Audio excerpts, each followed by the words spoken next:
సంక్రాంతి అంటే తెలుగు రాష్ట్రాలలో సినిమా పండుగ.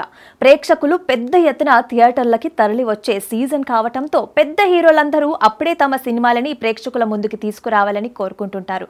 ఈ టాకీతో సంబంధం లేకుండా కలెక్షన్ల విషయానికి వస్తే ధీమాగా పోటాపోటీగా బరిలోకి దిగుతుంటారు. అయితే 2026 సంక్రాంతి కోసం చాలా రోజుల క్రితమే పోటీ మొదలైపోయింది.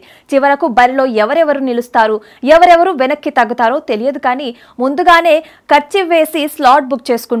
ఆల్రెడీ 3 స్ట్రైట్ తెలుగు సినిమాలు అఫీషియల్ గా బెర్త్ రిజర్వ్ చేసుకోగా 2-3 డబ్బింగ్ సినిమాలకి కూడా పొంగల్ రేస్ లో దింపుతున్నట్లుగా ప్రకటించారు. ఇప్పటికైతే ఎవరూ వెనక్కి తగ్గేలాగా కనిపించడం లేదు.